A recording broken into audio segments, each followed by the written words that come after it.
ప్రియమైన దేవుని పిల్లలారా, ప్రభు అయిన యేసుక్రీస్తు వారి పేరట అందరికీ వందనాలు తెలియజేస్తూ ఉన్నాను. ప్రభు పేరట మీ అందరికీ శుభము దీవెనలు కలుగునుగాక. ఈ ఉదయకాలం పరిశుద్ధ గ్రంథం నుండి దేవుని వాక్యాన్ని చదువుకుందాము. యెషయా గ్రంథము 49వ అధ్యాయము 13వ వచనాన్ని చదువుతున్నాను. శ్రమ నొందిన తన జనుల యందు జాలిపడి యెహోవా తన జనులను ఓదార్చి ఉన్నాడు. ఆకాశమా ఉత్సాహధ్వని చేయము, భూమి సంతోషించుము, పర్వతములారా ఆనందధ్వని చేయుడి. దేవుడు తన మాటలు మనందరి కొరకు దీవించునుగాక. ఆమేన్. ప్రియమైన దేవుని పిల్లలారా, ఈ లోకములో మీకు శ్రమ కలుగుతుంది, అయినా ధైర్యం తెచ్చుకొనుడి, నేను ఈ లోకాన్ని జయించాను అని ఆయన మనల్ని ఓదార్చడం చూస్తాం. అలాగే ఆయన ప్రతి శ్రమలలో బాధపడే వారికి దేవుడు పిలిచే పిలుపు ఓదార్పు. ఆ మాట ప్రయాసపడి భారం మోయుచున్న సమస్త జనులారా నా యొద్దకు రండి, నేను విశ్రాంతి కలగజేస్తానని ఓదార్చటం మనం చూస్తాం. ప్రభువారిచ్చే ఓదార్పు ఎంత మధురమైనదంటే, ఆయన ఓదార్పు పొందిన వారితో కలిసి, అనగా ఆకాశం, భూమి, పర్వతాలు పాటలు పాడతారు. పర్వతాలని పాడించటం అంటే అది సామాన్యమైన విషయం కాదు కదా. అయినా యెషయా ప్రవక్త పర్వతాలను సంగీత బృందాలతో కలిసి దేవుని గురించి పాడాలని పిలుస్తున్నాడు. లెబనోను, షిరియోను, అలాగే బాషాను, మోయాబు, వీటిని పాడడానికి పిలుస్తున్నాడు.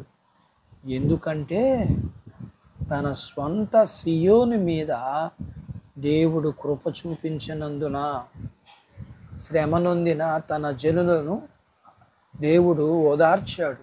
అందుకు దేవుణ్ణి స్తుతిస్తున్నాడు. మన జీవితంలో ఉన్న శ్రమలు, ఇబ్బందులు, అర్థం కాని సమస్యలు, ప్రయాసల నుండి దేవుడు విడిపించి ఓదార్చి మనం కూడా దేవుణ్ణి స్తుతించేటట్లు దేవుడు చేయగలడు. ఆయన ఏదో మనల్ని విడిచిపెట్టేస్తున్నట్లు మనమెందుకు నిట్టూర్పులు విడుస్తూ మూతి ముడుచుకొని కూర్చోవాలి? ఎప్పటికీ మార్పు లేని ప్రేమతో ఆయన మనలను ప్రేమించుచున్నాడు. ఆయన మన శ్రమల అన్నిటిలో ఆయన మనల్ని ఓదార్చే దేవుడు, ఆదరించి బలపరిచి ముందుకు నడిపించేవాడు. పరిశుద్ధ గ్రంథంలోని లేఖనాల్లో ఎంతోమంది భక్తుల జీవితాల్లో వారు ప్రభువారిచ్చిన ధైర్యముతో, ఓదార్పుతో కొనసాగిన వారు కదా. దేవుడు తన ప్రజలను అవిశ్వాసంతో కాదు కానీ విశ్వాసంతో, సంతోషంతో నింపేవాడు. ఆయనను ఆరాధించుదాం, ఎందుకంటే ఆయన మనల్ని కోరుకుంటున్నాడు. ఆయన మనలను విడువడు. దేవుడు తన మాటలు మన కొరకు దీవించును గాక. ఆమేన్.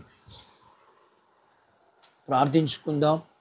మమ్మల్ని మిక్కిలిగా ప్రేమించిన మా ప్రియ పరలోకపు తండ్రి, మీ పరిశుద్ధ నామాన్ని బట్టి మీకు వందనాలు. ఈ ఉదయకాలం మీ పాదాల యొద్ద మీ లేఖనాన్ని మేము నేర్చుకోవడానికి మీరు మాకు సహాయం చేస్తున్నారు. అందుని బట్టి మీకు వందనాలు చెల్లిస్తున్నాం. అయా, మా జీవితాల్లో ఉండబడిన అనేక కష్టతరమైన పరిస్థితుల దగ్గర ప్రభా మీరే మమ్మల్ని ఓదార్చి ముందుకి నడిపిస్తున్న దేవుడుగా మీకు వందనాలు చెల్లిస్తున్నాం. సమస్యలు, శోధనలు మమ్మల్ని మింగేయాలని చూస్తున్నప్పుడు ధైర్యం ఇచ్చి విశ్వాసంతో ముందుకు కొనసాగడానికి మీరే నడిపిస్తున్న విధానాన్ని బట్టి, ధైర్యం ఇస్తున్న విధానాన్ని బట్టి, ఓదార్చి ముందుకు నడిపిస్తున్న విధానాన్ని బట్టి మీకు వందనాలు. వాక్యం విన్న మీ పిల్లలందరూ కూడా ప్రభువా విశ్వాసముతో మీరిచ్చే ఆదరణ, ఆశీర్వాదం పొందుకుని ముందుకు కొనసాగుటకు మీ పిల్లలకు మీరు సహాయం చేయండి. మీ పిల్లలకున్న శ్రమలన్నిటి నుంచి విడిపించి వారిని బలపరిచి నడిపించమని ప్రార్థిస్తూ వీరిని, వీరి కుటుంబాల్ని, వీరు కలిగినంతటిని దీవించమని, చిన్నబిడ్డలను, యవనస్తులను, వృద్ధులను, స్త్రీ పురుషులను నాయన వారి చదువులు, ఆరోగ్యాలు, ఉద్యోగాలు, పొలాలు, పశువులు కూడా మీరు ఆశీర్వదించమని, వివాహాలు కావలసిన వారికి వివాహాలు, గర్భఫలం కావలసిన గర్భఫలం, గర్భఫలం కలిగిన వారికి ప్రసూతి, ప్రసూతి అయిన వారికి క్షేమాన్ని ఇమ్మని నాయన వీరిని మీరు కలిగినంతటిని దీవించమని, ప్రతి వారి యొక్క అవసరతలు ఏవైతే ఉన్నాయో వాటన్నిటిలో మీ పిల్లలకి మీరే సహాయం చేయమని, మీరు ఇస్తున్న వర్షాల కొరకు మీకు కృతజ్ఞతలు చెల్లిస్తూ యేసు ప్రభు వారి పేరట స్తుతించి ప్రార్థించి అడిగినవన్నీ పొందుకొని ఉన్నాము తండ్రి. ఆమేన్. దేవుడు మిమ్మును దీవించునుగాక. ఆమేన్.